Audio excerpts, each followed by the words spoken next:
దేవుని యొక్క మహాకృపను బట్టి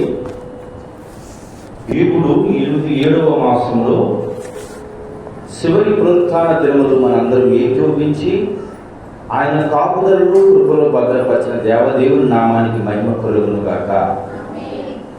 కూడి ఆయన సన్నిధిలో ఆత్మతో సత్యముతో ఆరాధించడానికి వచ్చిన మిమ్మల్ని అందరినీ ఆయన కృపలో ఇంకనూ బలపరిచి భద్రపరిచి దేవుడు ఆశీర్వదించును గాక. దేవుని బిడ్డారా, ఈ మాసంలో ఇది చివరి పునరుత్థాన దినము. 7వ మాసంలో ఇది చివరి పునరుత్థాన దినము. తారీఖు 28. వచ్చే వారము ఆగస్టు నెలలో ఏకోపిస్తాం. 7 మాసాలు పూర్తయిపోతాయి. ఎప్పటి మాదిరిగానే ఈ వారం కూడా గత నెల నుంచి అంటే 28 రోజుల్లో నుండి మన యొక్క ఆధ్యాత్మికమైనటువంటి జీవితము, ఆధ్యాత్మిక అభివృద్ధి అయ్యిందా లేక ఎక్కడ పడవేసిన స్థితి అక్కడే ఉందా ఒకసారి మనం పరిశీలించుకుందాం. మన దినమందు యూట్యూబ్ చూస్తూ ఉంటే పాస్టర్ గారు విచిత్రమైన మాట చెప్పాడు. నాకు నచ్చింది ఆ మాట నేను మీకు తెలియజేస్తాను.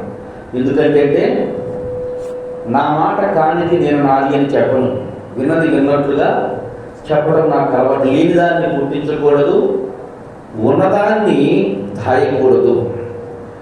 దేవుని బిడ్డలారా, దేవదేవుడు మనందరి జీవితాల్లో మేలులు చేశాడు, మేలులు చేస్తూ ఉన్నాడు. ఎక్కడ జరిగిన మేలు అంటే ఇప్పుడు దాకా బ్రతికొండవే గొప్ప మేలు. మీరు ఉదయకాలం ముందు మీరు డైలీ ఫోన్ ఓపెన్ చేసి చూస్తే వారు బయలుదేరినటువంటి వ్యక్తులు క్షేమంగా గృహానికి చేరింది ఉండదు.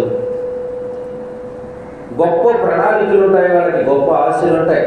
చదువు కలిగినటువంటి వ్యక్తులు, జ్ఞానం కలిగినటువంటి వ్యక్తులు, ఇతర దేశాల్లో ఉన్నతమైన స్థితిలో ఉండాలి అని బిడ్డలు చదివించడానికి వెళ్ళినటువంటి వ్యక్తులు, గొప్పవారు అవుతారని ఆశపడినటువంటి వ్యక్తులు ఎందరో వారి ఆశను ఆశను చేసి మిగిలిపోయినట్లుగా చూడగలుగుతున్నాం. దేవుని బిడ్డలారా, నీవు నేను క్షేమంగా ఉన్నాము అంటే ఆయన కృప, ఆయన దయ. ఆయనను బట్టి మాత్రమే మనం క్షేమంగా ఉన్నాం, సజీవులమై ఉన్నాం. ఆ విషయాన్ని ఎన్నడూ మర్చిపోకూడదు. ఆ విషయాన్ని ఇప్పుడు కృతజ్ఞతగా భావం కలిగి ఉదయాన్నే దేవుని సన్నిధిలో లేవగానే, ప్రభువా నీకు స్తోత్రము నాయన, నన్ను క్షేమంగా ఉంచావు, రాత్రి కాలం అంతయు సర్వకాల గండముల నుండి తప్పించావు. కృతజ్ఞత భావాన్ని కలిగినటువంటి వ్యక్తులుగా మనం బ్రతికే వారమై ఉండాలి. దేవుని బిడ్డలారా, యథావిధిగా లేచి వెళ్ళిపోయే వ్యక్తులుగా బ్రతికితే మన జీవితానికి అభివృద్ధి ఉండదు, మన జీవితం ఆశీర్వాదకరంగా ఉండదు. దేవుని నామాన్ని గణపరిచే వ్యక్తులుగా మనం బ్రతికే వరుసలో మనము ఉండము. ఇలాగే నాలాగే కంటిన్యూషన్ పాస్టర్ గారు వాక్యం చెబుతూ ఉన్నారంట. ఆ సంఘంలో అందరికంటే ముందు ఒక వ్యక్తి చేర్చబడారంట. ఆవిడ పేరు మరియమ్మ అంట.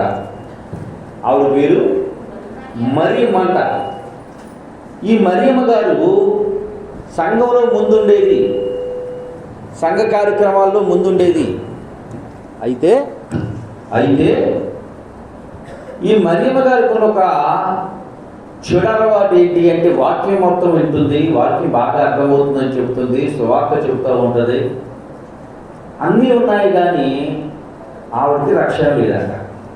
పాస్టర్ గారు, అమ్మా మరియమ్మ, అన్ని విషయాల్లో నువ్వు ముందుంటున్నావు, నాలాగే అమ్మా ప్రార్థన చేసుకోవాలి, క్రమం తప్పకుండా సన్నిధిలో ఉండాలి, ప్రార్థించాలి, బిడ్డలను ప్రార్థనలు పెంచాలి, భయభక్తులతో పెంచాలి, క్రమంగా పెంచాలి. ప్రార్థన ఏదైతే వింటున్నామో దాన్ని జీవితంలో అనుసరించుకుంటూ ముందుకు సాగాలి.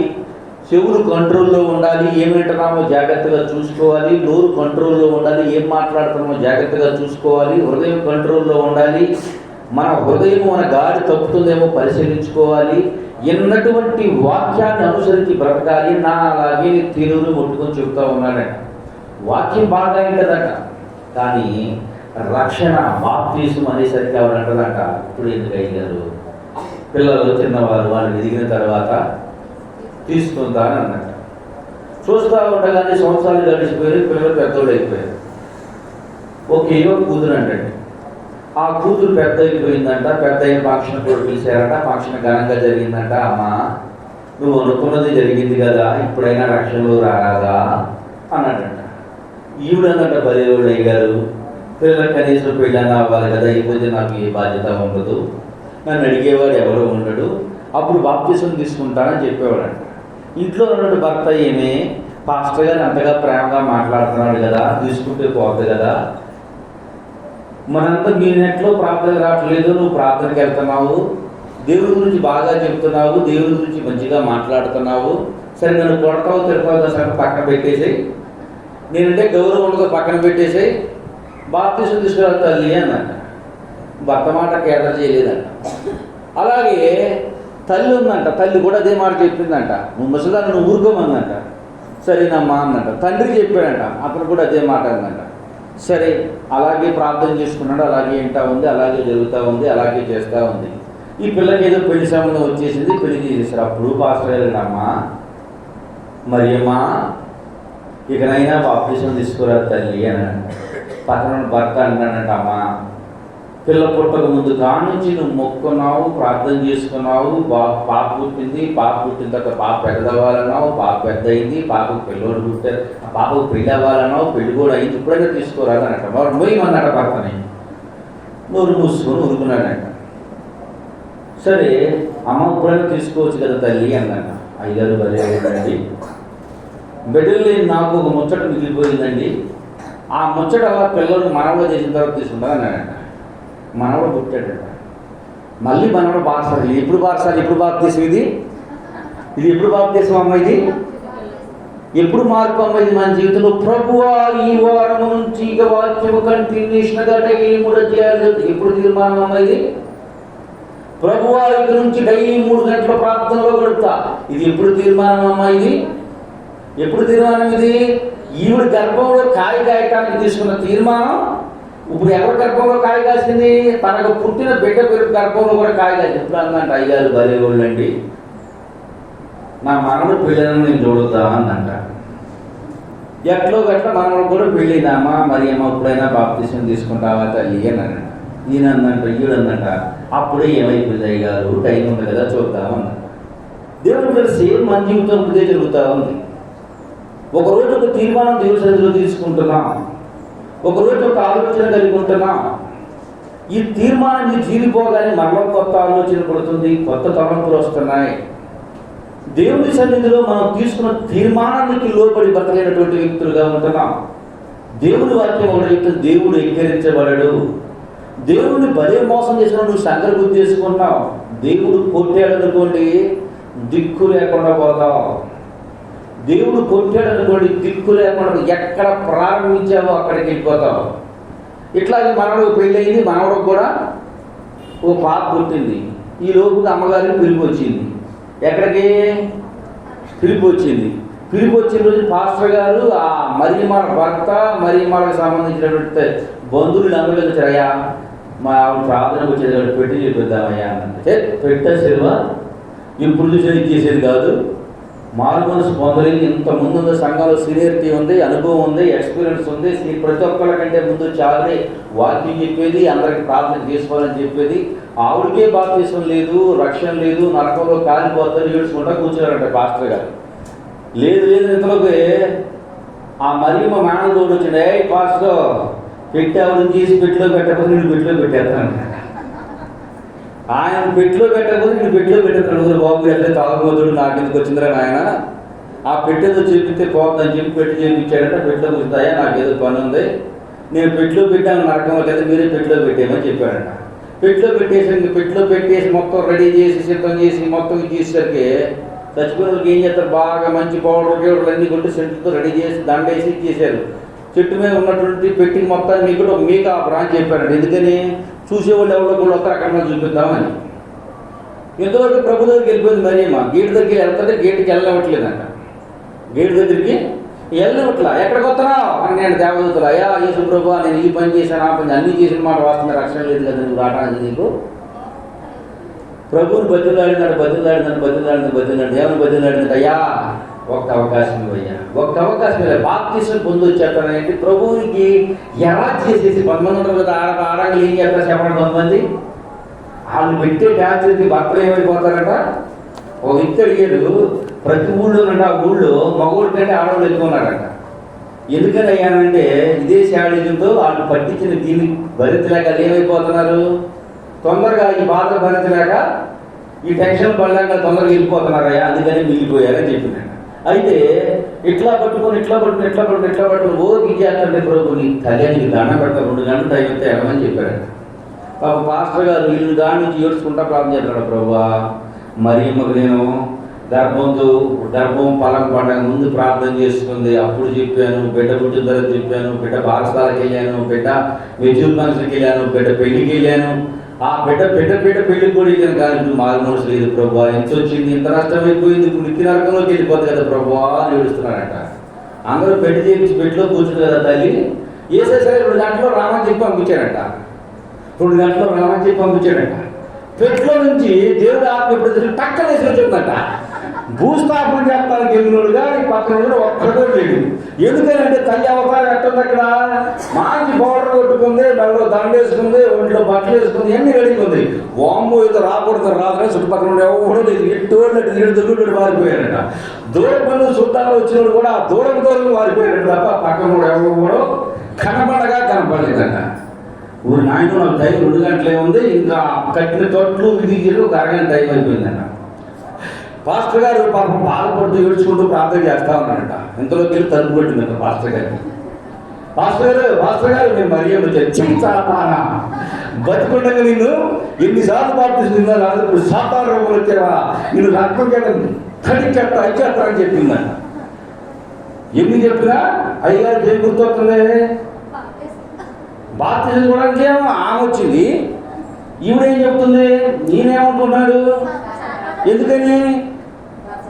ఎందుకనమ్మా ఎందుకని ఎంత చేసినా సరిపోయింది తప్ప మళ్ళీ శాతాన్ రూపంలో వదిలిపెట్టేటట్లేదు. మరేమో పాపిస్తురావా, పాపాత్మురావా, సాతానా పో టైం చేతి చనిపోతాను. ఇక అర్ధగంట సేపు టైం అయిపోయింది. ఎంత టైం అయిపోయిందమ్మా, గంట టైం అయిపోయింది. సంఘ పెద్ద ఉన్నాడంట యోహాను అన్నయ్య. వీళ్ళు చెప్తే ఎవరు చెప్పినా ఇంట్లేదు. యోహాను దగ్గరికి వెళ్దాం, ఎవరన్నయ్య నాకు ఎంత గట్ట బాప్తిజం ఇచ్చాం పేరుకి సంఘటన తప్ప 4 ఐదులు తలుపులన్నీ మూటేసుకుంటాడంట. పాస్టర్ గారు తలుపుల ద్వారా తెలిసి ఏం చెప్తారు ఇందామని చెప్పి ఎదురు చూస్తా ఉన్నాడు, ప్రార్థన కోసం ప్రార్థించుకుంటా ఉన్నాడు. ఈ యోహాను సంఘటన ఏం చేస్తారు చెప్పండి, సంఘటన ఏం చేస్తున్నారు చెప్పండి, తలుపులన్నీ 4 దాడితే బయటికి రాడు. ఎందుకని అంత భయం. పాపం ఈయన బాధపడతా ఉన్నాడు. అమ్మా మన ఇద్దరం కలిసి ఒకసారి మందిరానికి వెళ్ళాము, మరియమ్మ అయ్యగారు చెప్తానే ఉన్నాడు, నేను చెప్తాను వినలేదు, ఇచ్చేయలేదు, ఏంటో పిచ్చిదినండి, ఇప్పుడు నన్ను ఒక మాట అడగకుండా కూడా ఏమి చేయదు, అలాంటిది వెళ్ళిపోయిందని బాధపడతా ఉన్నాడంట. తలుపు పాట కొట్టిందంట. ఎవరో బంధువులు వచ్చారని డోర్ తీశారంట. అసలే ధైర్యవంతుడు కదా, యాహానయా అందంట. అన్నోడు అన్నట్టే బీసిపోయాడు. బీసిపోయి పైకి కింద కాలిపోతున్నాయి అంట. పైన కింద పోయి ఊరిని ఇంకొక అరగంట అయిపోయింది. ఇంకెంత మిగిలిందమ్మా, అరగంట మిగిలింది. భర్త అమ్మయ్యా ఇన్ని రోజులు నాకు విషయం దొరికింది, ఈ పాప పోయింది, ఇప్పుడు కనీసం 10 రూపాయలు ఇచ్చి కొనుక్కోమని కూకుని కదా మంచి బ్యాండేజ్ తీసుకొని కూర్చున్నానంట. దేనికి, ఎంజాయ్ చేయడానికి తాక్కుంటా 2-3 తాగిన తర్వాత కొంచెం ఎక్కింది కదా పాప, ఏమో నేనంటే తెచ్చే ప్రేమ, ఎన్ని తింటా కడుపుండా భోజనం పెట్టి ఆడిపోతే నా చుట్టూ తిరుగుతూ ఉంటుంది. యోహాను దగ్గరికి ఎందుకు వెళ్ళింది, బాప్తిజం ఇప్పిమని వెళ్ళింది. పాస్టర్ గారి దగ్గరికి ఎందుకు వెళ్ళింది, బాప్తిజం అని. ఇప్పుడు వీళ్ళెవ్వరూ నా మాట వింటున్నా, నా భర్త అయితే నా మాట వింటాడు, కాదనుకుని ఉంటాడు, ఇప్పుడైనా నా మాట కాదన్నాళ్ళే వీళ్ళు నా భర్తను బతుకున్నాడు కదా, పాస్టర్ గారి బాప్తిజం ఇమ్మని అంటారు. పుల్లు దాగేసరికి అమ్మగారు ఇంట్లోకి వచ్చేసావా అనుకున్నాను, నువ్వు ఎక్కడికి వెళ్తావు అని. నేను అనుకున్నానా నువ్వెక్కడికి వెళ్తావు, నిన్ను వదిలిపెట్టి నా కోసం ఎదురు చూస్తా ఉన్నారా అని చెప్పాడు. అయ్యా నేను పాస్టర్ గారి దగ్గరికి వెళ్ళా, పాస్టర్ గారు నన్ను నమ్మట్లేదు, యోహాను దగ్గరికి రమణ పైన కింద కాలిపోతున్నాయి, ఇక నీ దగ్గరికి వచ్చానయ్యా, నువ్వన్నా ఇది బాప్తిజం అంటే, ఏం బాప్తిజం ఏంటి అన్నాడు. లేదయ్యా బాప్తిజం తీసుకెళ్తారని బాప్తిస్తారా అని చెప్తే, నువ్వు చెప్తే బతుకున్నా ఎక్కడ సుఖంగా లేవు, చచ్చిపోయిన కళ్ళ తెరిచాడట. అప్పుడు చచ్చిపోలేదు, ఇప్పుడు చచ్చిపోయిందట. యేసు ప్రభు దగ్గరికి వెళ్ళిపోయింది. అడిగాడంటే ఏంటా బాప్తిజం తీసుకున్నావా అని. ఇంకెక్కడ బాప్తిజం అయ్యా, పాస్టర్ గారు చెప్తే పాస్టర్ గారు నన్ను నమ్మట్లేదు, సంఘటనతో చెప్తే సంఘటన నమ్మట్లేదు, ఎప్పుడు నన్ను దొరుకుతుంటే నా భర్త నమ్మట్లేదు, ఎవరు నా మాట నమ్మట్లేదు. వేసాయంట, నేను కూడా నిన్ను నమ్మను. దేవుడు బిడ్డలారా, ఎందుకు ఈ మాట నుండి చెప్పవలసిన అవసరం వస్తుందంటే, దేవుడు మనకు ఆవిష్కారం ఇచ్చి ఈ భూలోకంలో దేవుని నామాన్ని మహిమపరచడానికి, దేవుని కొరకు బతకడానికి చక్కని అవకాశం ఇస్తే దాట వేసుకుంటూ, రోజులు గడుపుకుంటూ, రోజులు ఎగబుచ్చుకుంటూ వస్తున్నటువంటి మన జీవితంలో కూడా దేవుడు అకస్మాత్తుగా ఇదే పిలుపు పిలిస్తే పరిస్థితి ఏమిటి? నీ భక్తి నీకు ధైర్యం పుట్టిస్తుందని యోబు గారు అంటారు, స్నేహితులు అంటారు, నీ భక్తి నీకు ధైర్యం పుట్టిస్తుందా అని. ఒక్కసారి అదే మాట మనం ఆలోచించుకొని, నీ భక్తి నీకు ధైర్యం పుట్టిస్తుందా? ధైర్యాన్ని కలగజేస్తుందా? శ్రమ వచ్చినప్పుడు, ఇబ్బంది వచ్చినప్పుడు, కష్టాలు వచ్చినప్పుడు, ఒంటరిగా నీవే పోరాడవలసి వచ్చినప్పుడు, పోరాటం చేయవలసి వచ్చినప్పుడు నీకు ధైర్యం వస్తుందా? ధైర్యం కలిగి ఉంటున్నావా? విశ్వాసంతో ఉంటున్నావా? లేక గాబరా పడిపోతున్నావా? భయపడిపోతున్నావా? భయపడిపోయి గాబరా పడిపోతే మరియమ్మకు పెద్దన్నయ్యని జ్ఞాపకం చేసుకొని, మరియమ్మకు నీకు ఇది కల్పిత పాత్రే, కల్పితంతో కూడుకున్నటువంటి మాట అయినప్పటికీ కూడా ఈ యొక్క కథలో చాలా నీతి ఉంది నా జీవితంలో నేర్చుకోవడానికి. దేవుని బిడ్డలారా, దేవుడు అవకాశం ఇస్తూ ఉన్నాడు, ఒప్పుకుంటూ ఉన్నాడు, ఓర్చుకుంటూ ఉన్నాడు, ఓపిక పడతా ఉన్నాడు. ఓపిక పడుతూ దేవుడు ఓపిక ఏమైపోతుంది చెప్పండి? ఇక సమయం అయిపోయింది, టైం అయిపోయింది, వచ్చాయి అని దేవుడు పిలిస్తే, ఇదేంటంటే మాస్టర్ గారు నెలలో ఈ చివరి మాట చెప్తానంటే, నెల మొత్తం నువ్వు ఏం చేసావో నీకు ఒకసారి జ్ఞాపకం చేస్తున్నాను. ఈ నెల మొత్తం కూడా నీ భక్తి జీవితం ఏ విధమైనటువంటి అభివృద్ధిలో ఎంత ఆశీర్వాదకరంగా ఉందో ఒకసారి నీకు జ్ఞాపకం చేస్తున్నాను. ఎంత ఆశీర్వాదకరంగా ఉన్నావు, ఎంత దీవెనకరంగా ఉంది నీ భక్తి, ఎంత భక్తిలో నువ్వు బలపడ్డావు, ఎన్ని విషయాలు విశ్వాసంలో సుస్థిరమైన స్థానంలో నీకు ఒకసారి జ్ఞాపకం చేస్తున్నాను దైవ సేవకులుగా. దేవుని బిడ్డ, సేవకులు ఏం చెప్తారు చెప్పండి? మాట చెప్పడం వరకే మాట చెప్తే, మీరు బాధపడితే మీకంటే ఎక్కువ ఏడ్చేవారు మీ సేవకుడు. మీరు ఆత్మాత్మిక అభివృద్ధిలో పొందుతూ ఉంటే, ఆత్మీయంగా బలపడుతూ ఉంటే, ప్రార్థనా పనులు అవుతూ ఉంటే, భక్తి నేర్చుకుంటూ ఉంటే మీకంటే సంతోషించేవాడు ఎవరు అంటే దైవ సేవకుడు. కానీ ఇక్కడ ఏం జరుగుతూ ఉందంటే, కొన్ని సంఘాల్లో ఏం జరుగుతూ ఉందంటే, పాస్టర్ గారి కంటే 2 వాక్యాలు వస్తుంటే పాస్టర్ గారు తెలుగు తక్కువ వాళ్ళ కనపడుతున్నాడు, పాస్టర్ గారు జ్ఞానం లేనటువంటి వ్యక్తిగా కనపడుతున్నాడు, పాస్టర్ గారు పిచ్చివాళ్ళ కనపడుతున్నాడు, తెలుగు తక్కువ వాళ్ళ కనపడుతున్నాడు. దేవుని బిడ్డ, బిడ్డలకు తల్లిదండ్రులు కష్టం తెలియదు. ఎప్పుడు అంటారు అంటే, బిడ్డలు వారు తల్లిదండ్రులు అయిన తర్వాత వారికి ఆ బాధ తెలుస్తూ ఉండదు. ఎందుకని అంటే వారికి బాధ్యతలు లేనటువంటి వ్యక్తులు. పాస్టర్ గారినే కదా మోసం చేసేసాను, పాస్టర్ గారినే కదా మాయ చేసేసాను, పాస్టర్ గారినే కదా మెప్పించుకుంటూ వెళ్ళిపోయాను. దేవుని బిడ్డ, దేవుడు నిత్య జీవంలో నీ స్థానం ఎక్కడ ఉంటుందనుకున్నావు? నువ్వు నిత్య జీవంలో దేవుడిచ్చే స్థానం ఏ స్థితిలో ఉందనుకున్నావు? నువ్వు ఒకసారి నువ్వు ఇప్పుడు ఆలోచన వచ్చిందా? ఎక్కడుంటాడు నా స్థానం, ఎక్కడుంటాను నేను అనే ఆలోచన వచ్చిందా? దేవుని బిడ్డ, దేవుని ఆత్మ నీతో తోడుగా ఉంటే, దేవుని ఆత్మ చేత నింపబడుతూ ఉంటే లోకం మొత్తం తడిసిపోతుందిగా నువ్వు తడిసిపోవు. దావీదు తడిసాడా? గొలియాతు కాలంలో జానుడు దేశంలో సైన్యం మొత్తం భయపడిపోయారు. ఒంటరిగా నిలబడ్డాడు, ధైర్యంతో నిలబడ్డాడు, వెళ్ళి నిల్చున్నాడు, సహకరించాడు, ధైర్యంతో ఉన్నాడు. యుద్ధం చేస్తానంటే ఎదువాళ్ళని నవ్వారు. యెహోవా ఆత్మ చేత నింపబడినటువంటి ఏరియా 3000 మంది ప్రవక్తలు ఒకవైపు, ఓన్లీ 1%, ఒకే ఒక్కడు ధైర్యంగా నిలబడ్డాడు. దేవుని బిడ్డ లోకం వైపు చూడలేదు, జనుల వైపు చూడలేదు, అందరూ పాస్టర్లుగా వాళ్ళ వైపు చూడలేదు, అందరూ విశ్వాసులుగా వాళ్ళ వైపు చూడలేదు. దేవుని చిత్తాన్ని ఏ విధంగా నెరవేరుస్తున్నాను, దేవుని యందు భయభక్తులు ఎలా బతుకుతున్నాను, దాన్ని మాత్రమే జ్ఞాపకం చేసుకున్నాడు. మనకైతే ఎవరు గుర్తొస్తారు చెప్పండి? మరియమ్మ తీసుకోలేదు కాబట్టి నేను తీసుకోను. నేను చెప్పాను, యేసయ్యకి కావాల్సింది సీనియారిటీ కాదు, సిన్సియారిటీ. యేసయ్యకి కావాల్సింది ఏంటంటే సీనియారిటీ కాదు, సిన్సియారిటీ. దేవుడు చూస్తాడు. దేవుడు ఇతని వేశ్యలైన పరలోక రాజ్యంలో ప్రవేశిస్తారేమో తప్ప వేషధారులు చూడరు. వేషధారులకి నిత్య జీవం లేదు. దేవదేవుడు తెలియజేస్తున్నాడు. దేవుని బిడ్డ, మరలా మీకు జ్ఞాపకం చేస్తున్నాను, మనం వచ్చే వారం నూతన మాసంలో అడుగుపెట్టబోతున్నాం. నూతన సంవత్సరములో 7 మాసములు అయిపోయాయి, 5 మాసములు మాత్రం ఇంకా మిగిలి ఉన్నాయి. భక్తి జీవితంలో ఎంత సిద్ధంగా ఉన్నాం. దేవుడు తప్పిపోయిన కుమారుడి కొరకు తండ్రి ఏ విధంగానైతే ద్వారము దగ్గర కుర్చీ వేసుకుని కూర్చున్నాడు, నీ కొరకు నా కొరకు ప్రతి ఉదయం దేవుడు ఎదురు చూస్తూ ఉన్నాడు. ప్రతి ఉదయం మన కొరకు చేతులు చాపుతూ ఉన్నాడు. వచ్చిన వాడిని గద్దించలేడు. పాతగిన వస్త్రాలు తీసి పక్కన పారేసి నూతన వస్త్రాలు ఇచ్చాడు. వచ్చిన వాడిని అవమానించలేదు. చక్కగా స్నానం చేపించి మంచి భోజనం పెట్టించాడు. చేతికి ఉంగరాలు పెట్టించాడు. చక్కని విందు చేపించాడు. దేవుని బిడ్డ, నీ నా జీవితం దేవుని వైపుకి తిరిగితే, దేవుడితో అడ్డు కట్టబడితే దేవుడు ఎంత సంతోషిస్తాడు.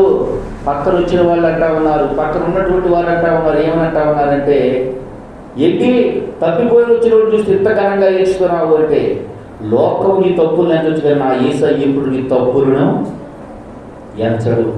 నీ పొరపాటును ఎత్తి చూపడు. ఎవరైనా ఎత్తి చూపడానికి వస్తే చెప్తాడు, వాడు చనిపోయి బ్రతికిన నా కుమారుడు అని చెప్తాడు. దేవుని బిడ్డ, నీ నా బ్రతుకులో, నీ నా జీవితంలో దేవుణ్ణి మహిమపరిచే వ్యక్తులుగా మనం బ్రతకాలి. దేవుని నామాన్ని గణపరిచే వ్యక్తులుగా జీవించాలని దైవ సేవకులుగా దేవుని వాక్యాన్ని మీకు వివరిస్తూ ఉన్నాను. ఈ మాటలు వింటున్నటువంటి మనందరి జీవితాల్లో దేవుడు మనకు ఒక అవకాశాన్ని ఇచ్చాడు. ఆ అవకాశాన్ని ఉపయోగించుకొని సద్వినియోగపరుచుకునే వ్యక్తుల్లా ఉండాలి తప్ప దుర్వినియోగపరుచుకునే వ్యక్తుల్లా ఉండకూడదు అని దేవుని మాటగా నేను మీకు తెలియజేస్తున్నాను. సరే, కీర్తన గ్రంథ ధ్యానాన్ని మనం చేస్తున్నాం. కీర్తన గ్రంథ శిరీషులో మనం ఉన్నాం. కీర్తన గ్రంథ ధ్యానంలో ఉన్న మనందరితో దేవుడు మాట్లాడుతున్నటువంటి మాట 2వ అధ్యాయం 4వ వచనంలో, ఆకాశమందున్న వాడు నవ్వుచున్నాడు, ప్రభువు వారిని చూసి అపహసించుచున్నాడు. ఎందుకు అపహసిస్తున్నాడంట? దురాలోచనలు కలిగి ఉన్నారు. దేవుడు ఎందుకు ఏం చేస్తాడంటే దురాలోచనలు ఎక్కడి నుండి వస్తాయని నేర్చుకున్నాం మనము. మార్కు సువార్త 7వ అధ్యాయం 21-23 వచనాలు, లోపల నుండి బయటకు వచ్చి మనుషులు ఏం చేస్తాయి? అపవిత్ర పరుషును. గత వారం మనం ధ్యానం చేసుకున్న వచ్చిన అంశం ఏంటమ్మా? చెడుతనము. ఈ వారం ఏ గురించి మాట్లాడుకుందాం? ఈ వారం ఏంటమ్మా? కృత్రిమము అంటే అర్థం ఏంటి? మీరు ఎప్పుడైనా గమనించారా? యాక్సిడెంట్ అయ్యి చేతులు తీసేస్తారు. వాళ్ళకి ఏమేం చేస్తారు? కృత్రిమ అవయములు వారికి. మా అర్థమవుతారు అన్నమాట మీకు. కృత్రిమ అవయవం అంటే ఏంటి? లేని వాటిని ఉన్న వాటిగా చూపించటము. లేని వాటిని ఉన్నట్టుగా చూపించటము. లేని దాన్ని ఉన్నట్టుగా. దేవుడు ఏం చెప్తున్నాడు? దాన్ని మంచిది అన్నాడా? అంటే అవయవాల గురించి కాదు నేను మాట్లాడేది. నీకు కాలు విరిగిపోయినోడికి ప్లాస్టిక్ కాలు పెట్టాలని గురించి కాదు నేను మాట్లాడేది. అమ్మ జాగ్రత్త వినండి. కాలు విరిగిపోయిన వ్యక్తికి ప్లాస్టిక్ కాలు పెట్టాలని గురించి కాదు మాట్లాడేది. చెయ్యి లేని వాడికి చెయ్యి పెట్టాలని గురించి కాదు నేను మాట్లాడేది. లేని వాటిని ఉన్నట్టుగా చూపించడం, దాన్ని గురించి దేవుడు చెప్తున్నాడు. ఏంటంటే ఇది దేవుడు వారిని చూసి ఏం చేస్తాడు? దేవుడు అపహాస్యం చేస్తాడు. దేవుడు ఏం చేస్తాడు? వాళ్ళని చూసి లేని వాటిని అంటే ఊహాజనితమైన వాటిని వాళ్ళే ఊహించుకొని, వాళ్ళే స్క్రిప్ట్ తయారు చేసి, వాళ్ళే క్రియేట్ చేసి, వాళ్ళే సృష్టించి లేని వాటిని ఉన్నట్టుగా ఏం చేస్తారమ్మా? నిర్గమాకాండం 23వ అధ్యాయం 1వ వచనంలో ఉంటుంది. మాట చెప్తాను చూడండి ఒకసారి. ఉంటుంది నిర్గమాకాండము 23వ అధ్యాయం 1వ వచనం. 23 మొదటి వచనం. లేని వార్తను పుట్టింపకూడదు, అన్యాయపు సాక్ష్యమును పలుకుటకై దుష్టునితో నీవు కలిగొడు. చాలా ఏం చేయబడుతుందా? లేని వార్తను, లేని దాన్ని పుట్టించే వ్యక్తి నుంచి దేవుడు ఏం చేస్తాడంట? అసహించుకుంటాడు. నీకు తెలియని దాని గురించి ఎందుకు మాట్లాడతావు? తెలియని వ్యక్తుల గురించి ఎందుకు మాట్లాడతావు? ఓహో వాళ్ళు అట్లాంటగా, ఏమొచ్చింది నీకు అక్కడ? ఏమి రాదా, కానీ ఏమొచ్చిందమ్మా? ఇంత పాపం మూట వచ్చింది. ఆ వ్యక్తి అలా అంట కదా, నువ్వు చూసావా? లేదు. ఎవరు చెప్పారు? రాజుగారి నోట్లో చెట్టు మొలిసిందంట. రాజుగారి నోట్లో చెట్టు మొలడం ఏంటంటే, రాజుగారు పొద్దున టిఫిన్ చేయడానికి ఇబ్బంది పడతారంట. మంత్రి గారు చూసాడు కదా, ఏంటి రాజుగారు రోజు దోస్తులు 5 తినేవాడు, ఈరోజు 2 తినడానికి ఇబ్బంది పడతారంట. అయ్యా పొద్దున్న మొహం కడుక్కుంటున్నారా యాపలతో? కడుక్కునే టైంలో ఒక యాపలు వెళ్ళి పొట్టికి మధ్యలో దొరకడితే ఎంత తీసుకురా రావట్లేదు అన్నాడు. రాజుగారు ఇంటికి తర్వాత మంత్రి గారు ఏంటి ఈరోజు భోజనమే రాలేదండి, రాజుగారు తినాల్సిన 2 రొట్లు కూడా నేను ఎక్కువ తిన్నాను, అందుకే ఆకలేదు అన్నాడు. ఎందుకని రాజుగారు తినాల్సిన రొట్లు ఎందుకు తిన్నామంటే, రాజుగారు పొద్దున మొహం కొడుకుంటుంటే మొహం పుల్ల నోట్లో దొరబడింది, ఆయన తినలేక ఆ 2వ గ్లాసు కూడా నాకైతే అందుకే ఆకలేదు అన్నాడు. ఈవిడ ఏం చేస్తుంది చెప్పండి? రాజుగారి నోట్లో ఉన్నట్ట 50 చెట్లు మొలిచిందంట. రాజుగారి నోట్లో ఈ మాట విన్నటువంటి వ్యక్తి ఏం చెప్పింది? వెళ్ళి రాజుగారి నోట్లో 50 చెట్టు మొలిచింది. ఇక ఆ విన్న వ్యక్తి సాటి రాజుగారి నోట్లో పెద్ద దూలాలు మూర్తున్నాయి అంటుంది. రాజుగారి నోట్లో దూలాలు మూర్తున్నాడు. ఇల్లుకుంటూ రాజుగారి భార్యతో చెప్పారు ఈ మాట. ఏమన్నా మా రాజుగారి నోట్లో పెద్ద దూరం మీకు తెలుసాను? మా రాజుగారి నోట్లో పొద్దునే కదా రాజుగారు నేను మాట్లాడుతున్నాను. లేదమ్మా అది చూడడం రాజుగారి కోపం. ఈ వార్త చెప్పినాడు ఎవరు దాన్ని తీసిరామని చెప్పాడు. ఈ వార్త చెప్పింది ఎవరో? రాజుగారు. ఎక్కడ చెప్పాడు? ఈ మాట భార్యతో చెప్పిన వ్యక్తి ఎవరు చెప్పారమ్మా నీకు? ఫలానా వ్యక్తి చెప్పిందండి. ఫలానా వ్యక్తి ఎవరు చెప్పారమ్మా? ఫలానా వ్యక్తి చెప్పిందా? ఫలానా వ్యక్తి ఎవరు చెప్పారమ్మా? ఫలానా వ్యక్తి ఎవరు చెప్పారు? మంత్రి గారి భార్య చెప్పింది. మంత్రి గారి భార్య నీకు ఎవరు చెప్పారు? మా మంత్రి గారు చెప్పారు. మంత్రి నీకెవరు చెప్పారా? మీరే కదా రాజుగారు చెప్పారు. ఏం చెప్పానేమో 5 రొట్లు తిన్నారు, 2 తిన్నారా, పొల్లు ఇరుక్కుపోయిందిరా అని చెప్పాను. నేను చెప్పింది అదేనంట. చూడండి, లేని వార్త ఏమైపోయిందండి? లేని వార్త ఏమైపోయింది? లేని వార్త ఏమైపోయింది? లేని వార్త భయంకరమైనటువంటి పాపానికి మూట పెట్టుకునే పరిస్థితి అయిపోయింది. దేవుని బిడ్డలారా, దేవుడు చెబుతున్నటువంటి మాట, నువ్వుకి సంబంధం లేని దానిని బైబిల్ చెబుతూ ఉంది. తనది కాని గొడవ పట్టించుకున్నవాడు గొప్ప శవులు పట్టుకున్నవాడితో, తనకి సంబంధం లేని విషయము, తన ద్వారా హాని జరగదు. ఎవరో అక్కాయి గురించి మాట్లాడుకుందాం, వాళ్ళని ఏమి అందవు, వాళ్ళిద్దరు తిట్టుకుంటే మధ్యలో నీకెందుకు చెప్పు? ఈ విషయం తీసుకెళ్ళి ఏం చేస్తామన్నాడికి పక్కన ఉన్న అక్కాయికి చెప్తే 10 రూపాయలు ఛార్జీ పెట్టుకునేది. ఎందుకనమ్మా? ఎందుకని చెప్పండి? దెయ్యంగాని ఊరుకోడు. నీకు సంబంధం, దేవుడిని బట్టి చెప్తున్నా, బైబిల్ నా చేతిలో ఉంది. ప్రయాణించే సమయంలో కానీ, ఇంటి దగ్గర ఉన్న సమయంలో కానీ బైబిల్ నా చేతిలో ఉంది. ఎదట వ్యక్తి గురించి నేను కానీ నా భార్య కానీ పాస్టర్ ఎప్పుడు డిస్కస్ చేసుకో, మాకు అవసరం లేదు. బండి మీద లేటప్పుడైనా పక్కన వచ్చేది గురించి కానీ పక్కన నుంచి పట్టించుకోను. ఒక మాట చెప్పండి, ఎదురొచ్చేది కూడా నేను పట్టించుకోను. నాకేం అవసరం? నాకు కావాల్సింది నా దారి, నా మార్గం, నా పని మాత్రమే.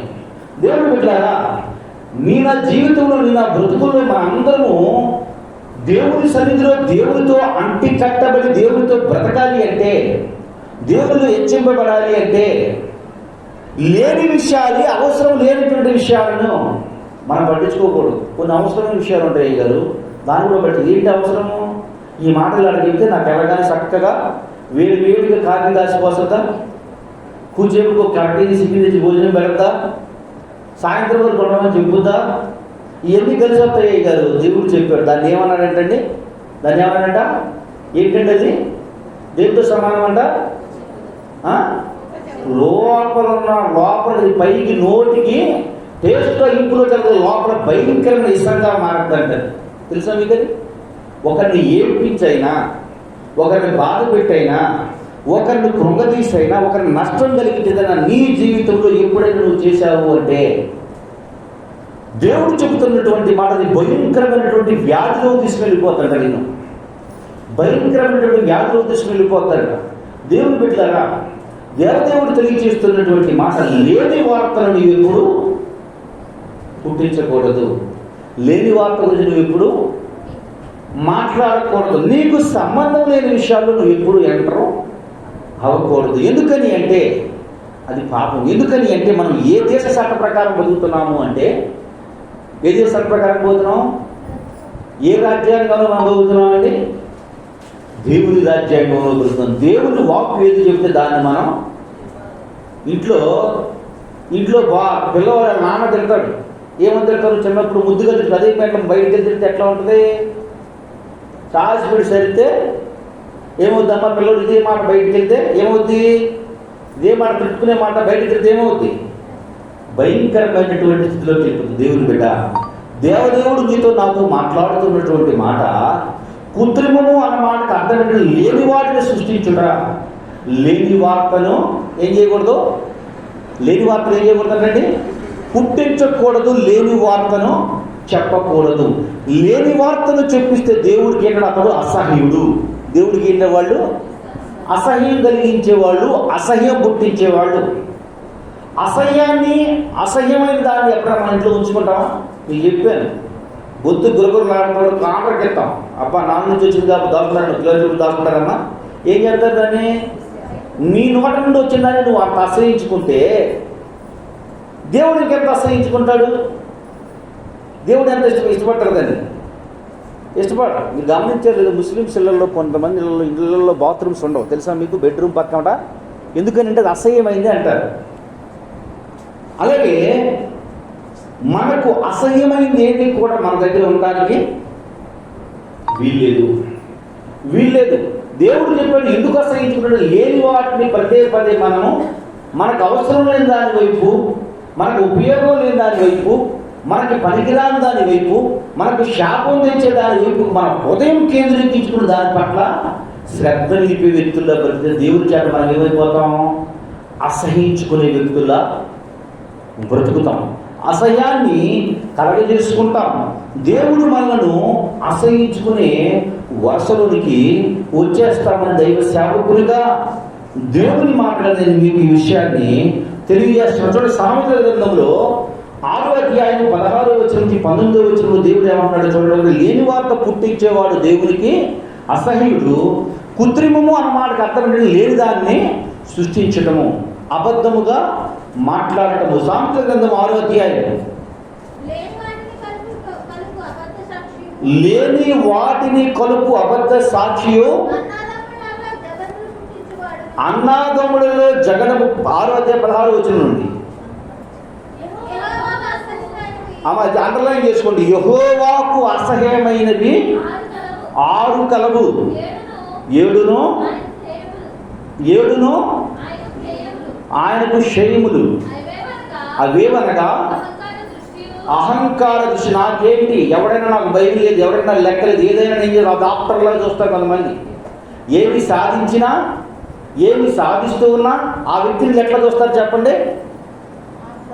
వీడి సంగతి ఎట్లా ఉంటుంది? పొట్టగొచ్చి అక్షరం ముక్క రాదు. డిగ్రీ పాస్ అయిన చూద్దా, డిగ్రీ అయినా మా ఊళ్ళో చాలా మంది కాదు. నువ్వు పాస్ అయ్యావా? నువ్వు పాస్ అయ్యేసా 3 సార్లు ముక్తి దగ్గర 10th క్లాస్ పాస్ అవ్వరా? నీకు ఎట్లా కనపడతాడు? అతను డిగ్రీ చదివిన వ్యక్తి, మంచి జాబ్ సంపాదించుకునే వ్యక్తి. ఆఫ్టర్ ఆల్ ఆయన ముఖ్యమంత్రిని కలిశాడంట. అయితే ఏమవుద్ది? మా ఇంటి పక్కన రోజు చూస్తారన్న టీవీలో. వాళ్ళ లెక్క ఏముంది చూడండి. మనిషి అంటే అహంకార దృష్టి. ఏంటి వాళ్ళ పరిస్థితి ఏంటంటే అక్కడ బార్డర్ ఉంటుంది. ఏ బార్డర్ అంటే ఇది కమలాపురం నుండి చింతలపూర్. ఇది దాటితే మధ్యలో ఏ ఊరు ఉందో కూడా తెలియదు. కానీ వీళ్ళ దృష్టి ఎట్లా ఉంటుందంట? అహంకార దృష్టి. నాకేంటి? నాకు లెక్కలేదు. 100 రూపాయలు చిల్లర మార్చి లెక్క పెట్టమంటే లెక్క పెట్టలేదు. కానీ అంబానీని తిడతా ఉంటారు. 6 కోట్లు దేనికి ఉపయోగం అంటారు. 100 రూపాయలు మార్చి చిల్లర లెక్క పెట్టరా అంటే ఒకసారి 92 వస్తాయి, ఒకసారి 98 వస్తాయి. ఎందుకని? లెక్క పెట్టడం కూడా చేత కాదు. 10 మందిలోకి వెళ్ళి మాట్లాడరా అంటే మా వాళ్ళు ఎవరిని చూసి లెక్క పెట్టి చేస్తారు చెప్పండి? మంచి స్పీచ్, మంచి మాటలు వినసొంపుగా మాట్లాడే వ్యక్తిని చూసి ఏం చేస్తారమ్మా వీళ్ళు? ఆఫ్టర్లా చూస్తారు. తాను చేసే తప్పు, తను చేసే పొరపాట్లు, తను చేసే మొత్తం కంపుగా ఉంటుంది. కానీ వాడే ఇంపుగా బతుకుతూ ఉంటాడు. నా యొక్క గొప్పలు లేరు, నాకంటే గనులు లేరు, నాకంటే అధికులు లేరు అని వాళ్ళు ఏం చేస్తూ ఉంటారు? డోలు సన్నాయి ఎవరు కొట్టాల్సిన అవసరం. ఎవరు కొట్టుకుంటారు? వాళ్ళకు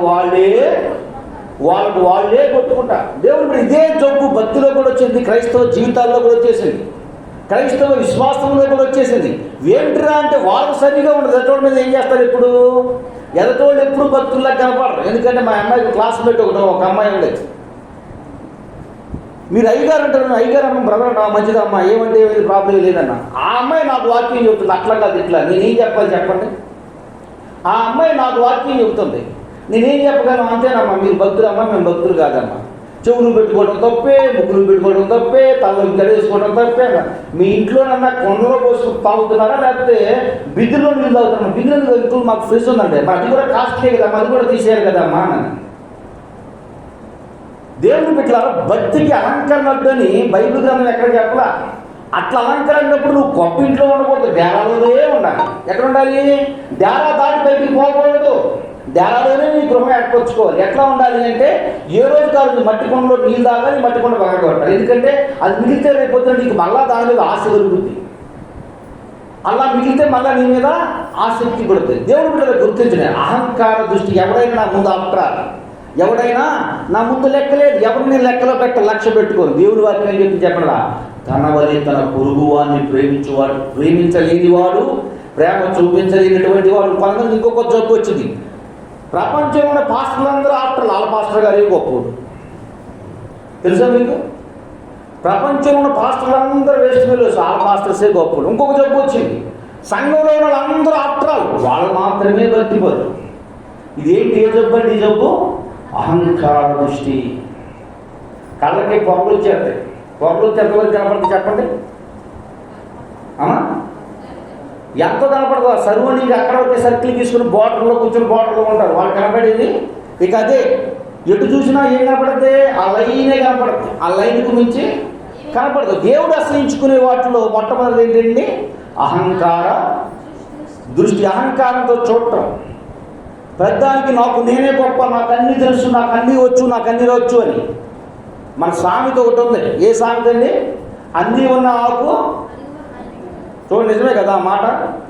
భోజనాల్లోకి వెళ్ళినప్పుడు ఎండాకాలంలో భోజనాలు జరుగుతూ ఉంటాయి సాధారణ ఫంక్షన్లు. ఆకు ఎత్తే నీళ్ళు పడుతుంది. నువ్వు పడుతున్నావు కదా, నీళ్ళు పోతే కొంచెం నీళ్ళు పడుతుంది. ఇది ఆగట్లేదు అని చెప్పి ముంచి స్పీడ్ అయితే ఒక పక్క ఆగుద్ది. పళ్ళు నిండా వేసిన తర్వాత ఏం చేస్తుంది చెప్పండి? ఆకు ఏమీ నేను ఆకు ఏం చేస్తుంది? ఇప్పుడు గాలి ఇటు వచ్చి అటు చేస్తా ఉంటుంది. ఎందుకు వేస్తాను? నీ బతికెడతా ఉంటుంది. ఎందుకు చూసి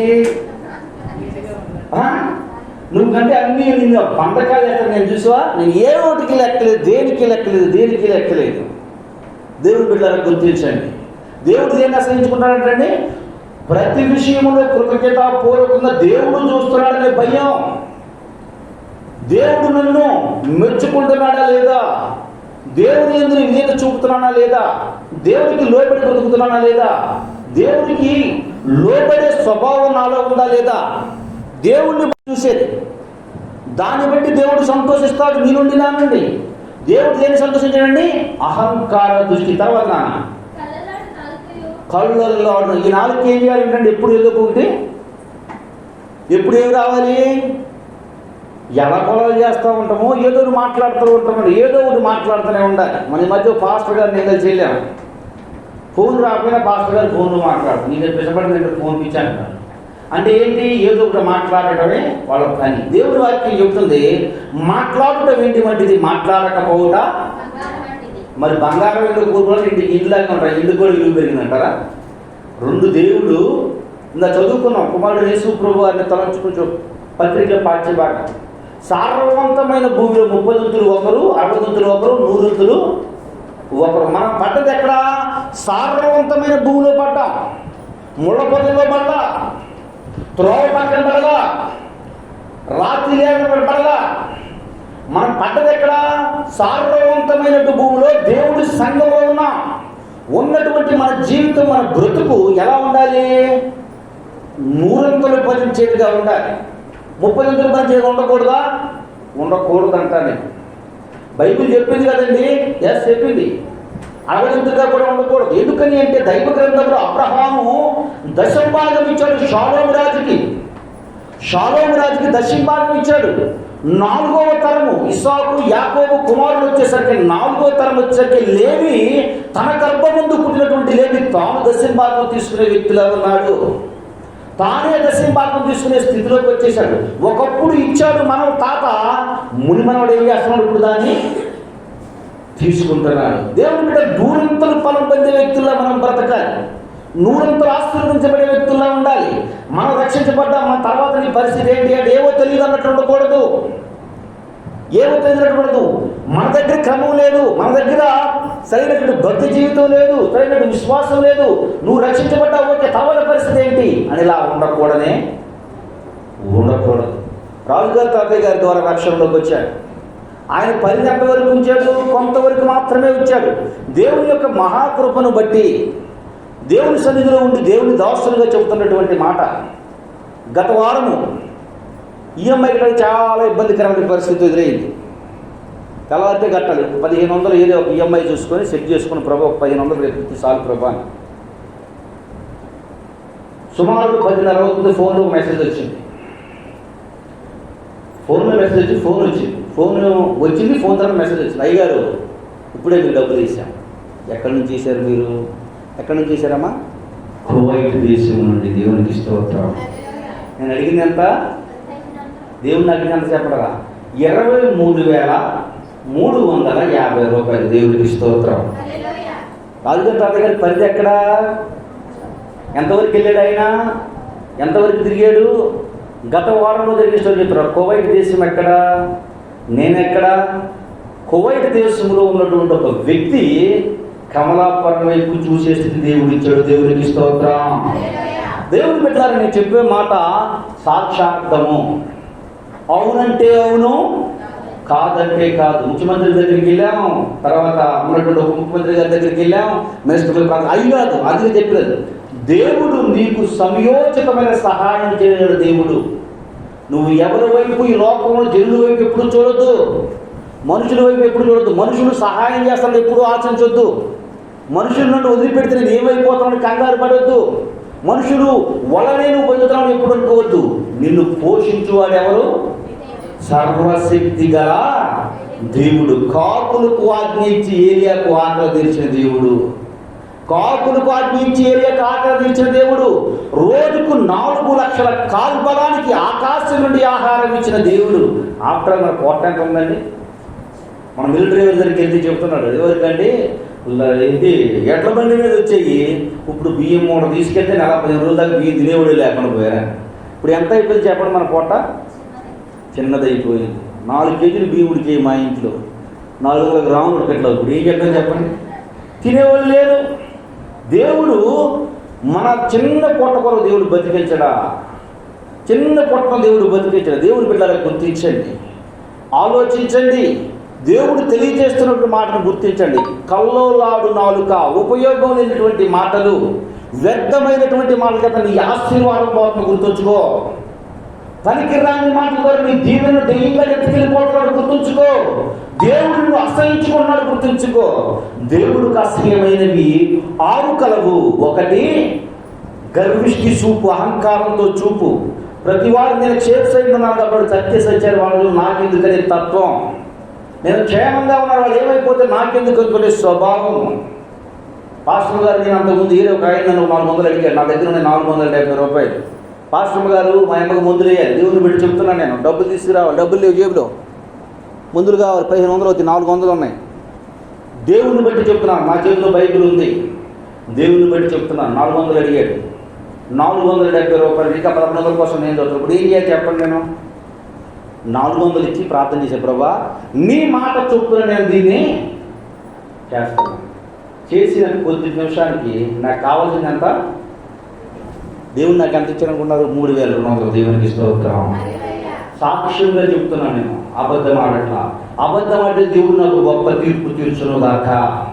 యథార్థంగా బ్రతుకుతున్నాం, దేవుడు చెప్పినటువంటి మాట ప్రకారంగా జీవిస్తున్నాం, దేవుని వాక్కును తీసుకుని బ్రతుకుతున్నాం, దేవుని మాట ప్రకారం బ్రతుకుతున్నాం. దేవుని బిడ్డలారా, నిందలు రానండి, అది నువ్వు కానప్పుడు నీ మీద ఎంతమంది నిందలు వేస్తే నీకేంటి?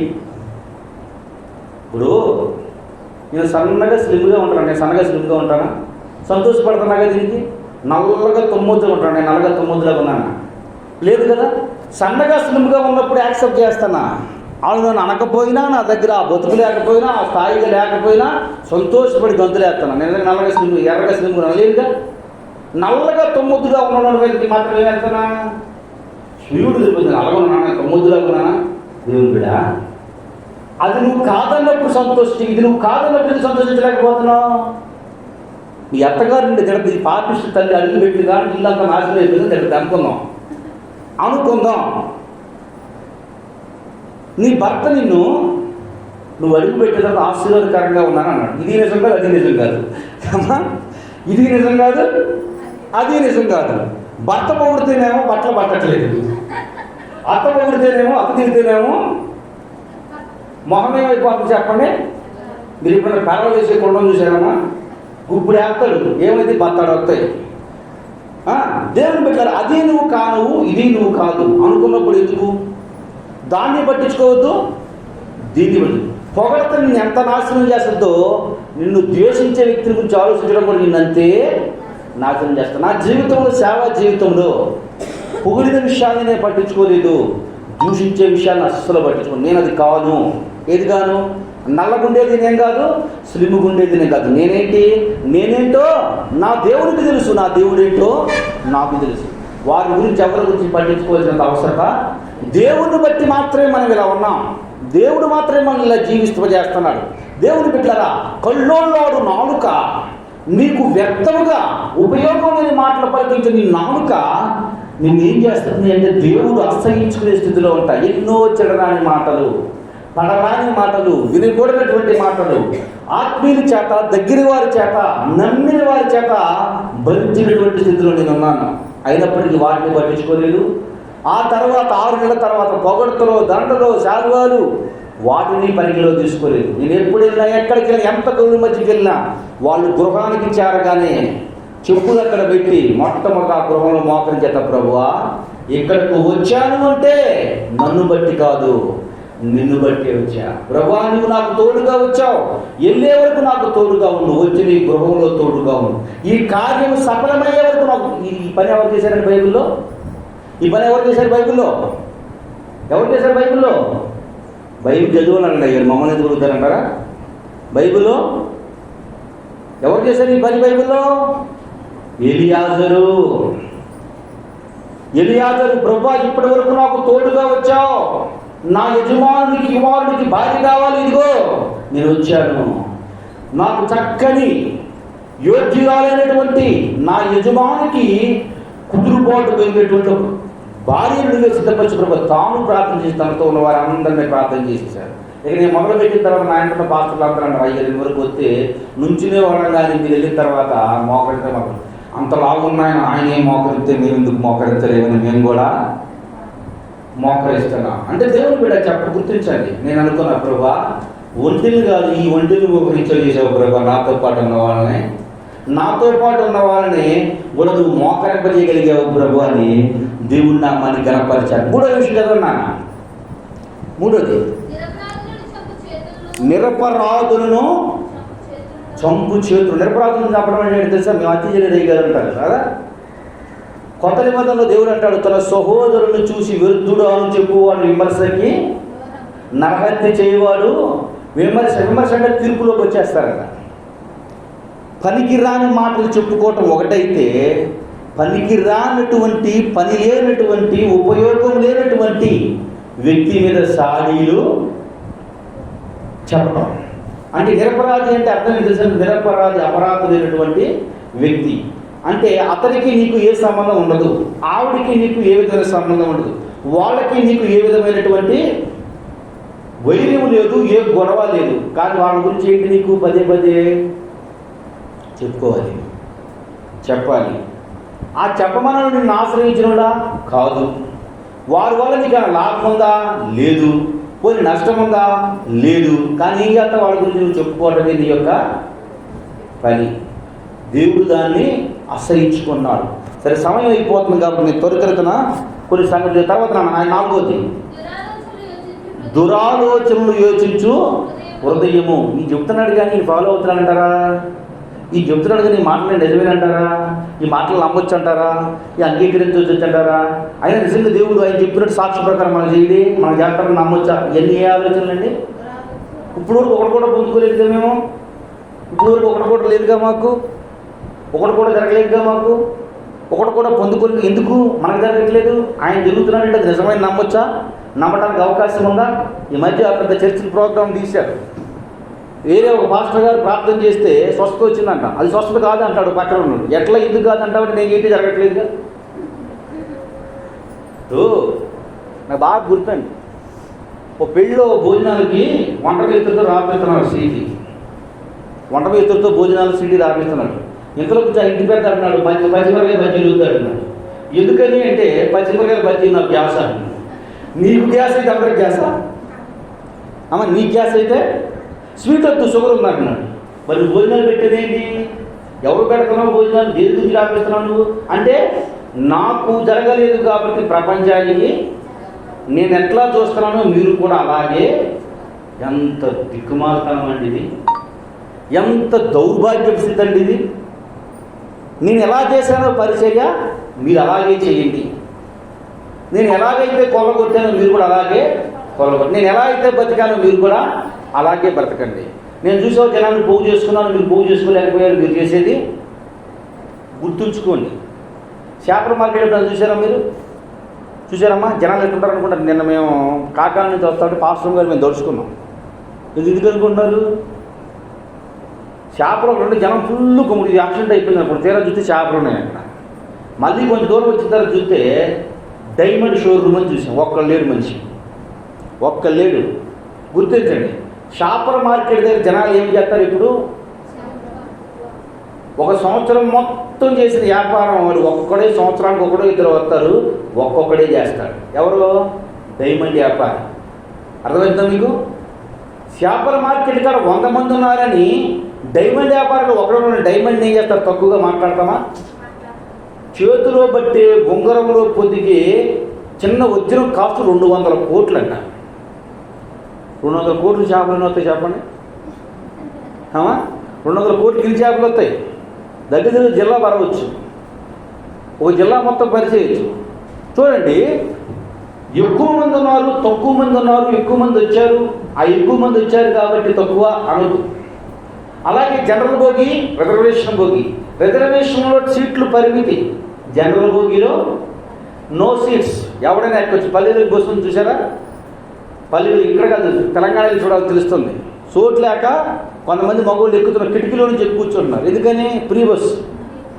రిజర్వేషన్ బస్సులు ఉంటాయి, ఆంధ్ర బస్సులు ఉన్నాయి. ఆంధ్ర బస్సు ఎక్కితేనే ప్రశాంతంగా ఉందంటున్నారు.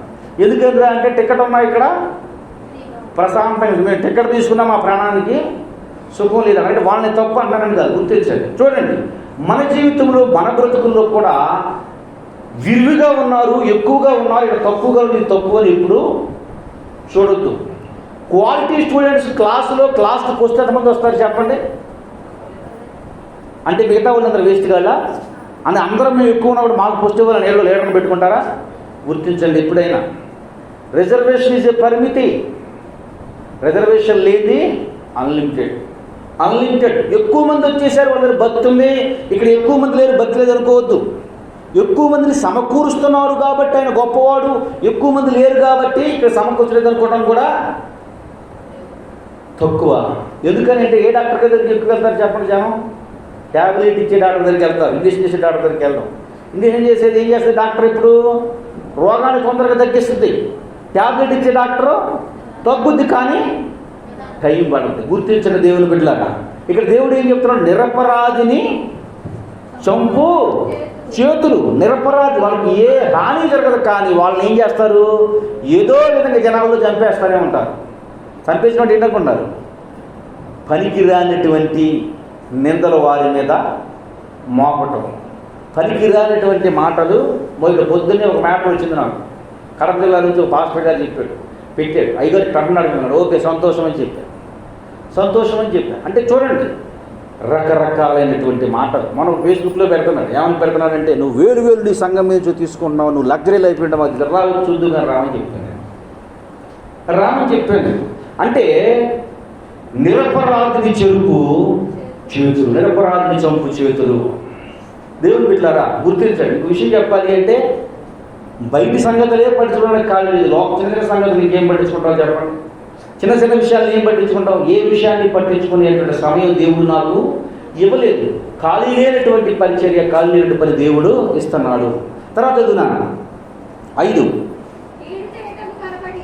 కీడు చేయుటకు త్వరపడు పరుగులెత్తు పాదములు. చెడు చేయాలి అంటే ఉరుకులు పెడతాం, చెడు జరిగించాలి అంటే ఆరాటం ఎక్కువ. ఏదైనా ప్రార్థన ఆపాలి అంటే ముందుంటా, ప్రార్థన జరపాలంటే వెనకుంటా. దేవుని పని అంటే వెనకుంటా, సొంత పని అంటే ముందుంటా. అందుకే అంటాడు ఫిలిప్పీయులకు రాసిన పత్రికలో, ప్రతివాడు తన సొంత కార్యములు తప్ప దేవుని కార్యాలను చూసేవాడు ఒక్కడును లేడు. ప్రతివాడు సొంత కార్యముల కొరకు ఆతృత పడుతున్నాడు, ఆవేశపడుతున్నాడు. దేవుని బిడ్డ, దేవుని పని చేసేటువంటి ఎవరో ఎప్పుడు వ్యర్థమైపోతుంది. దాన్ని బట్టి దాని విషయమై నేను మాత్రము చాలా సంతోషిస్తున్నాను బద్రిని బట్టి. ఎందుకనంటే ఇప్పుడు 2013లో స్టార్ట్ చేశాం. 13 నుండి ఇప్పుడు వరకు ఒక చెట్టు లేదు. వీళ్ళు మొదలుపెట్టాడు పాపం. వెనక్కి చూస్తే ఖాళీ దొడ్డి పిచ్చెట్లతో ఉండేది. ఇప్పుడు ఏమైంది? ఒక తోటలాగా ఉంది. దేవుడిని దీవించును గాక. అంటే దేవుడి పని పట్ల ఆసక్తి. నేను చెప్పానా ఏమని? నేను చెప్పలా. చేయమని చెప్పానా? చెప్పలా. ప్రధానికి ఏం చేస్తారు చెప్పండి? తనంతలో తాను ఎప్పుడు ఒప్పుకుంటాడు. పాస్టర్ గారు ఆయన పొళ్ళు కోసుకెళ్తాడనా అంటాడు. అంటే తలా 2 కోసుకెళ్దాం అయ్యారు అంటాడు. అన్నమాట అంటాడు. తలా 2 తీసుకుందాం అయ్యారు పని. అంటే తాను కింద పెట్టేటప్పుడు ఏం చూస్తున్నాడు? దేవుడు ఆశీర్వదిస్తాడని నమ్మకం. ఆ పని ఎవరు పని చేస్తున్నాడు? పాస్టర్ గారి పని చేస్తున్నాడా? దేవుని పని చేస్తున్నాడు. ప్రతి పనిలో నీట్గా ఆ వల వేయించింది బద్రియే, ఆ చేపించింది బద్రియే, వెనకాల చెట్లు వేయించింది బద్రియే. అంటే బద్రిని పొగుడుతున్నాడు కాదు. దేవుని వాక్యం చెప్తుంది, నిరపరాధుని చంపు చెడు చేయడానికి పరిగెత్తడం. దేవుని పరిగెత్తున్నాడు మంచి చేయటానికి, దేవుని పని చేయటానికి, దేవుని పనిలో ముందుంటానికి. ఏది నేను ఎప్పుడు చేయమని చెప్పలా, ఏది చేయమని చెప్పలా. ఏం కావాలో, ఏం అవసరమో, ఏది అక్కరో ఎప్పటికప్పుడు ఏం చేస్తాడు? చూసి ఇచ్చేయాలి, ఇచ్చేయాలని చెప్తాడు. ఇది చెయ్యాలి, ఇది చేయాలని చెప్పటమే కాదు, నన్ను ఇంత అయ్యని కూడా ఎప్పుడు అడగడు. మొత్తం తానే చెప్తాను. అంటే నేను ఆయన పొగుడుతున్నాను, మీకు బాధొద్దు. చేసినటువంటిది వాక్యానుసారం మాట కాబట్టి చెప్తున్నాను. చెడు చేయటానికి పురుకులు పెట్టినటువంటి స్పీడుగా పాదాలు మంచి చేయటానికి లోకం పురుకులు పెట్టదు. నేను విశ్వాసంగా ఉన్న సమయంలో ఇట్లాగే చేస్తామంటే నాకు పిచ్చి అనేవాడు, ఎర్రి అనేవాడు. పిచ్చి ఎర్రి అనేవాడు. ఆ ఎర్రి పిచ్చి ఇప్పుడు ఏం చేసింది? గొర్రెలు మధ్య కూర్చొని ఆయన కూడా తీసుకెళ్తాడు. ఏమో ఎవరో తెలుసు. ఆయన బిడ్డలను తీసుకెళ్ళవచ్చు, వాళ్ళకు ఉన్నత పరిస్థితి ఇవ్వచ్చు. మా పాస్టర్ గారు మా ఇంటి దగ్గర ఆకులు, వాళ్ళ ఇంటి దగ్గర, మా ఇంటి దగ్గర మా నాన్నమ్మ పెట్టినటువంటి గోంగూర పచ్చడి అన్నది ఈరోజు మా కుటుంబం ఎంత ఆశీర్వాదకరంగా జీవనకరంగా ఉంది. సేవకుడు వచ్చినట్లు కాదు, దేవుడు వచ్చినట్లుగా దేవుని బిడ్డగా వారికి కలిగిన దాంట్లో నుంచి సంతృప్తికరంగా పెట్టినటువంటి స్థితి నుండి మా పరిస్థితి ఎలా ఉండేదంటే, ఎటువంటి జీవితం అంటే డీఎం రాబర్ట్లో అది చూడండి. ఎండాకాలం సంక్రాంతి పండగ వెళ్తే మళ్ళా చేత్తో మళ్ళా రెక్కలు మళ్ళా భోజనానికి కోసం ఎదురు చూడాల్సినటువంటి పని చేస్తే కలవనటువంటి స్థితి నుండి దేవుడు ఒకరికి పెట్టే స్థితి ఇచ్చాడు తప్ప ఒకరి దగ్గర నుండి తీసుకునే స్థితి ఇవ్వలేదు. ఒకరికి పెట్టే స్థితి ఇచ్చాడు తప్ప ఒకరు తీసుకునే స్థితి. ఎప్పుడు ఎవరిని ఏ దైవ సేవకుడిని తృణీకరించి మాట్లాడలేదు. ఎప్పుడు ఏ సేవకుడిని కూడా తప్పుగా మాట్లాడలేదు. మీరే సాక్షులు. ఈ 13 సంవత్సరాలు బాధ ఉంటే దేవునికి చెప్పుకోవడం తప్ప ఏ మనిషికి ఎప్పుడు చెప్పలేదు. దేవుని పెట్టారా గుర్తించండి. ఇక్కడ మంచి చేయడానికి ఉరుకులు పెట్టాము తప్ప చెడు చేయడానికి ఎప్పుడు ఉరుకులు పెట్టాలి. సంఘం కట్టడానికి ఉపయోగపడ్డాను, సంఘం నిలబెట్టడానికి ప్రయాసపడ్డాను, సంఘం నిలబెట్టడానికి ఓర్చుకున్నాను, ఓర్పుకు పట్టాను, భరించాను. సంఘం నుండి బయటకు వచ్చాను తప్ప సంఘంలో ఏ విశ్వాసాన్ని ఎప్పుడు చేర్చలేదు. పొరపాటు కూడా నా దగ్గరికి రమ్మని చెప్పలేదు. చెడు చేయడానికి నా పాదాలు ఇప్పుడు ఏం చేయలేదు, ఉరుకులు పెట్టలేదు. 2 వచ్చినా, 3 వచ్చినా, 1 వచ్చినా రాకపోయినా, ఎండైనా, వానైనా, ఇబ్బంది ఉన్నా, సరిగా ఉన్న, అనారోగ్యం ఉన్నా, కుటుంబ సమస్యలున్నా, ఆర్థిక ఇబ్బందులున్నా, దేవుని పనికి మంచి చేయడానికి నా పాదాలు ఉరుకులు పెట్టాయి. దేవుడు అంటాడు, మీకు మాదిరిగా ఎలా చేస్తున్నాను అంటాడు. మీకు మాదిరిగా ఇలా నడిచాడు, ఇలా నడిస్తే మీరు ఆశీర్వదించబడతారు అని చెప్పడానికి ఒక రుజువుగా, ఒక గుర్తుగా ఇలా పని కొనసాగిస్తున్నాను అని అపోస్తలుడైన పౌలు గారు అంటాడు. దేవుని బిడ్డలారా, దేవుడు నీతో మాట్లాడుతున్నటువంటి మాట దేవుని ఉరుకులు పెడుతున్నాయి మన పాదాలు అంటే చెడు చేయడానికే తప్ప, తప్పుగా నడవడానికే తప్ప, తప్పుగా ప్రవర్తించడానికే తప్ప మంచి చేయడానికి ఉరుకులు పెడుతున్నాయో లేవు. ఒక్కసారి మిమ్మల్ని మీరు ఆలోచించు. ఒకవేళ బహుశా ఆ వైపుకు పాదాలు అడుగులు పెడితే దేవుడు ఏం చేస్తాడంట? అసహించుకుంటాడు అంటాడు. ప్రకటన గ్రంథంలో నువ్వు ఎచ్చగా లేవు, చల్లగాలి నురియచ్చల స్థితి నీకుంది కనుక నేను ఉమ్ము వేస్తాను బయటికి అంటాడు. ఆరోగ్య లేని వాటిని పలుకు అబద్ధ సాక్షియు అన్నదమ్ములలో ఏం పుట్టించేవాడంట? జగడములు పుట్టించువాడును యెహోవాకి ఏంటట? అసహ్యము. అన్నదమ్ములు వచ్చి ఇక్కడ అన్నదమ్ములు ఎవరు గొడవ పెడుతున్నారంటే దేవుని వాక్యం మీరు ఒకరికొకరు ఎవరంట? సహోదరులు. మీరు ఎవరంట? ఒకరికొకరు ఎవరు? అన్నదమ్ములు, అక్క చెల్లెలు. మీలో మీకు గొడవలు పుట్టించువాడు దేవుడికి ఏమనంట? అసహ్యులు. దేవుని బిడ్డలారా గుర్తించండి. కృత్రిమము అంటే లేని వాటిని పుట్టించుట, లేని వార్తను సృష్టించుట. బైబిల్ గ్రంథంలో యెజబేలు అని ఒక స్త్రీ ఉంది. చెప్పిన ప్రసంగాన్ని నేను ముగించేస్తాను. చూడండి, 21 మొదటి రాజుల గ్రంథం 21వ అధ్యాయం 7వ వచనం నుంచి 10వ వచనం వరకు, 21వ అధ్యాయం 23, 24 వచనం. దేవుడు ఏం చేశాడు? లేని వాటిని పుట్టించినటువంటి స్త్రీ, రాజ్యము, రాజరికము సమస్తం తన దగ్గర ఉన్నాయి. బలహీనుడు నాబాతు, బలహీనుడు, శక్తి లేనివాడు, ఒంటరివాడు, చిన్న తోట కలిగి బ్రతికేవాడు, ఆ తోటను జీవనాధారం చేసుకుని బ్రతికేవాడు నాబాతు. యెజబేలు, ఆహాబు రాజు రాణి. ఆహాబు రాజు, యెజబేలు రాణి. చూడండి అమ్మ ఏం జరిగిందో చూద్దాం. మరియు యెజబేలును గురించి 21వ అధ్యాయము 7వ వచనం. అంతటా అతని భార్య అయిన యెజబేలు వచ్చి నీవు మూతు ముడుచుకున్న వాడివై భోజనము చేయక అతడు ఆమెతో ఇట్లనెను, నీ ద్రాక్ష తోటలో క్రయమును నాకిమ్మని, లేక నీకు అనుకూలమైన ఎడలా దానికి మారుగా మరి ఒక ద్రాక్ష తోట ఇచ్చేదనని యెజ్రెయేలుడైన నాబాతుతో నేను చెప్పగా అతడు నా ద్రాక్ష తోట నేను ఇవ్వను, నేను అమ్మను, నాకు నా పితరాజత నుండి వచ్చింది ఇదే, దీని మీద నేను ఆధారం చేసుకుని జీవనాధారం చేసుకుని బ్రతుకు, దీన్ని ఇవ్వను అంటే అతని మీద కోపం పుట్టించి అతను ఏం చేయాలి అర్థం కాక యెజబేలు నా ఆహాబు పడుకుంటే యెజబేలు వచ్చాడు, నువ్వు రాజు కదా, ఎందుకు కంగారు పడుతున్నావు? అది నువ్వు రూపాయి కూడా ఇవ్వకుండా నీకు ఇస్తాను. ఎట్లా ఇస్తావు? లేనిపోని మాటలతో, కుటిల సాక్షులతో, లాభసాటిగా సాక్ష్యం చెప్పించి అతనిది నేను నీకు ఇచ్చేస్తాను. ఇచ్చేయటం మాత్రం కాక దొంగ సాక్ష్యం చేత సాక్ష్యాలు చెప్పించి ఇదిగో రాజుని దేవుణ్ణి ద్వేషిస్తున్నాడని చెప్పి అతని మీద రాళ్ళు లేపిస్తా. రాళ్ళ దెబ్బ అతను ఏమైపోతాడు?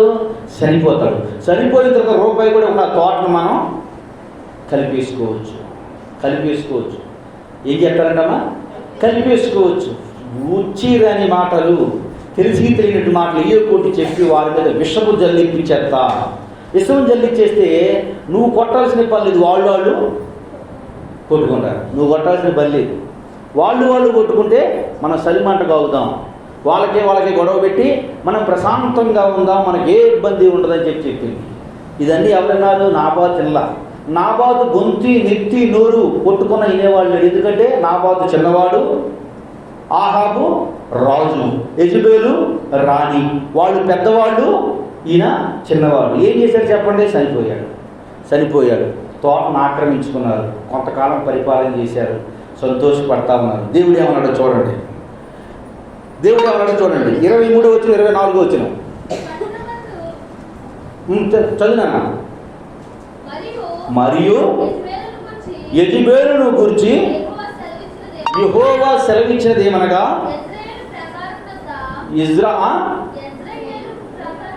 ఇజ్రాయేలు ప్రాకారమునొద్ద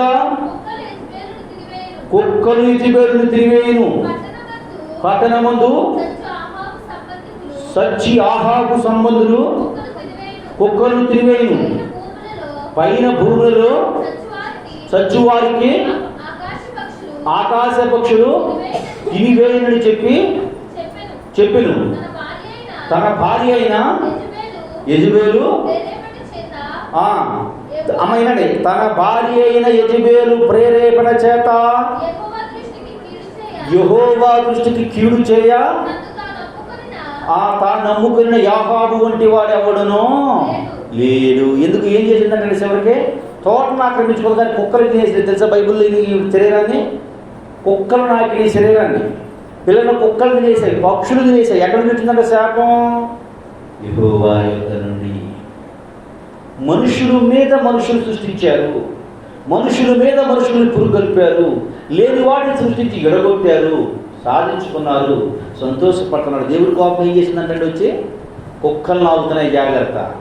నువ్వు మనుషుల చేత అనవసరంగా అక్కడ మీద లేనిపోయిన నిద్ర పంపించావు, నీ మాంసం ఎవరు తింటారు? కుక్కలు తింటాయి. అక్కడ పాడైపోయాడు నాబాతు, దేవుని రాజ్యంలో కుడిపాలించిన దేవుని వైపు కూర్చున్నాడు. ఇక్కడ ఏమైపోతావు? నీ బ్రతుకు కుక్కలు దింపినా విస్తరైపోద్దని దేవుడు వాక్యం చెప్తా ఉన్నాడు. దేన్ని బట్టి వచ్చింది ఇదంతా? కృత్రిమము, లేని వాటిని సృష్టించుట, లేని వాటిని పుట్టించుట, లేని వాటిని కల్పించుట, తెలిసి తెలియనటువంటి మాటల చేత తాను బాధపరచుట. దేవుని బిడ్డలారా, దేవుని కోపము, దేవునికి ఎందుకు మనిషి మీద అసహ్యం వస్తుంది అంటే లేని వాటిని సృష్టించే వ్యక్తి మీద దేవుని కోపము రగులుకుంటుంది. రగులుకోవడం అంటే అర్థం ఏంటి? పొయ్యిరాజు బాగా తెలుసు. ఏమైనా చిన్నప్పుడు చిన్న దీన్ని తీసుకొని మంట పెట్టేవాళ్ళు. అడిగితే పొయ్యిరాజు ఇంకా రాయి చేయలేదంటే వాళ్ళు ఇప్పుడే రగులుకుంటుంది. ఎంత మంట పెడతారు చిన్నప్పుడు? చిన్న అగ్గిపులతో ప్రారంభించినటువంటి మంట పెద్ద పెద్ద చెట్లు సైతం ఏం చేస్తుందమ్మా? తగలి చేస్తుంది. చూడండి, ఆ చెట్టు ఎక్కడి నుంచి వచ్చింది అమ్మా? అగ్గిపుల్ల ఎక్కడి నుంచి? ఆ చెట్టు నుంచి. ఆ చెట్టునే తగలబెడతాయి. దేవుని బిడ్డలారా, మన జీవితంలో కూడా మనం నేర్చుకున్న భక్తే మనల్ని ముంచేస్తాను గుర్తించండి. భక్తి ముంచేస్తానంటే భక్తి ఆ భక్తి కాదు, నీ భక్తి. నీ భక్తి అంటే నీకు నీవుగా చూసుకునే భక్తి. దైవ గ్రంథాన్ని చూడక నాకు నేనే, మీకు మీరే మార్కులు వేసుకుంటూ ఉంటే మళ్ళీ ఏం చేస్తుంది? చెట్టు వలే రగలచ్చ వేస్తుంది. దేవుడి కోపము రగులుకుని ఎంతవరకు మండిపోద్దో తెలియదు. అది రగలక ముందే దేవుని కన్నేళ్ల చేత రగులను ఏం చేయాలి? మనం ఆర్పివేయాలి. ఆర్పివేస్తే దేవుడు మనతో కాపురం ఉండి నిత్య జీవంలోనికి మనకు వారసత్వాన్ని ఇచ్చి ముందుకు కొనసాగిస్తాడు. కనుక దేవుడు చెబుతున్నటువంటి మాట, దేవదేవుడు తెలియజేస్తున్నటువంటి దేవుడు ఎందుకు అసహించుకుంటాడు మనిషిని అంటే దురాలోచన. ఈ దురాలోచనలు ఎక్కడున్నాయంటే లోపల ఉన్నాయి. లోపల ఒక్కొక్క లక్షణం గురించి చెప్పుకుంటూ వచ్చాము. ఈరోజు మనం మాట్లాడుకున్న లక్షణము కృత్రిమము, లేని వాటిని సృష్టించడం, లేని వాటిని పెట్టుకుంటా. దీన్ని సృష్టిస్తే వారి వలె మనం కూడా కృషించిపోక లేని వాటి వైపు జోలికి వెళ్ళక దేవుని యందు సంతోషించు కృప